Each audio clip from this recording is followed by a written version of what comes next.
ඉතින් උදේ 9ට විතර තමයි ඇහැරුනේ.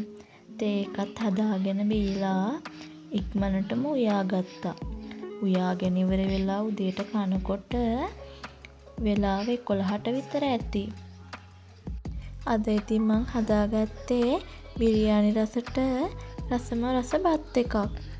මේ කෑම එක හදන වීඩියෝ එක මේකට කලින් දාපු වීඩියෝ එකේ ඇති. ඔයාලා කැමති නම් ඒකත් ගිහින් බලන්න. ඉක්මනට ඉතින් ගෙදර ඔක්කොම වැඩ ටිකත් ඉවර කරගත්තා.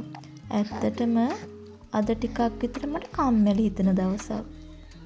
අද යන්න ඕනි ඒක නිසා කොහේ හරි ටිකක් ඇවිදලා එන්න. ඒකට හොඳම තැන තමයි ඉතින් අපේ අම්මලාගේ ගෙදර. ඉතින් ටිකක් කම්මැලි වගේ. අද ඉතින් උදේ ඉඳන් වහිනවත් එක්ක. දැන් ඉතින් සමන් දේවාලේ පෙරහැර පටන් ගන්න තියෙන්නේ. ඒක නිසා තමයි ඉතින් මේ පැත්තට වහිනව ඇත්තේ. අද ඉතින් හස්බන්ඩ් වැඩට යන්නේ දවල් වෙලා. අපිටත් හිතුණා අපේ අම්මලා ගෙදර යන්න ඕනි කියලා. අපි දැන් ඉතින් ලැහැස්තිලා තමයි ඉන්නේ. ලැහැස්ති වෙලා ගොඩ ඉතින් ගෙදර ඉන්න පිටිම තමයි යන්නේ. මොකද මේ ළඟ තමයි ඉතින් විනාඩි 20ක වගේ දොරක් වගේ තියෙන්නේ. ත්‍රිවිල් එකේනේ යන්නේ. හස්බන්ඩ් වැඩ කරන කම්පැනියත් ඉතින් අපේ ගෙවල් ගාවමනේ තියෙන්නේ. ගෙවල් ගාම තියෙන නිසා ඉතින් මම හස්බන්ඩ් එක්ක කම්මැලි හිතෙන දවස්වලට එයත් එක්ක එල්ලිලා ඉතින් ගෙවල් පැත්තේ යනවා. අදත් ඉතින් එහෙම දවසක්. උයාගත්ත කෑම ටිකත් එහෙ ගිහින් කන්න කියලා මෙහෙමම අරගත්තා.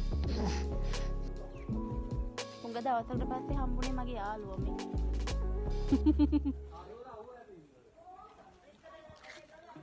පොඩි කාලේ ඉඳන් එකට හිටපු යාළුවා. ඔය ඉතින් මම ගෙදර ගිය ගමන්ම ගත්ත පුංචි වීඩියෝ කෑල්ලක්. ඇත්තටම මගේ යාළුවත් එදා එයාගේ ගෙදර ඇවිල්ලා හිටියා. අපි දෙන්නගෙම ඉතින් ගෙවල් දෙක එක ළඟ තමයි තියෙන්නේ. දුකට සැපට සනී වගේ තමයි ඉතින් මේ යාළුවත් මට. ඇත්තටම මෙතනට තව යාළුවෙක් අඩුයි. එයා ඉතින් ඉන්නේ අපෙන් ගොඩක් දුර ඈත රටක. එයත් කවදා හරි ආව දවසක මම එයාවත් ඔයාලට පෙන්නන්නම්කෝ. කුක්කු කාවද?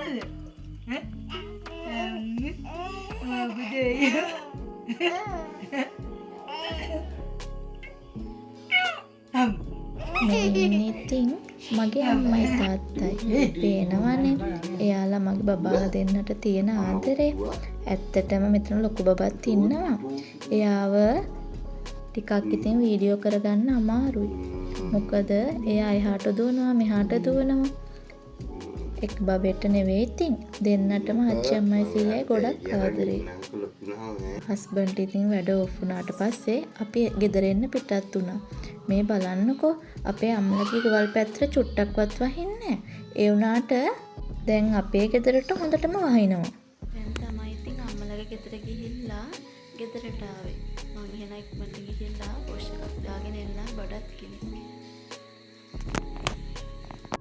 මම ඉතින් කෑම එකකුත් අරගෙන ආවේ. අම්මා සල්ලි දුන්නා කෑම එකක් කඩින් අරන් යන්න කියලා.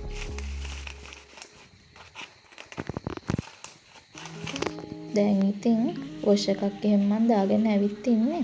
දැන් ඉතින් කාලා නිදා ගන්න තමයි තියෙන්නේ. එහෙනම් ඉතින් අද නම් මං ගෙනාවේ චූටි වීඩියෝ එකක්. ඔයාලට ඉතින් මන් නැති පාළුව නැති වෙන්න. එහෙනම් අලුත් වීඩියෝ එකක් අරන් එනකම් ඔයාලා හැමෝම සතුටින් පරිස්සමෙන් ඉන්න. ආදරේ හැමෝටම.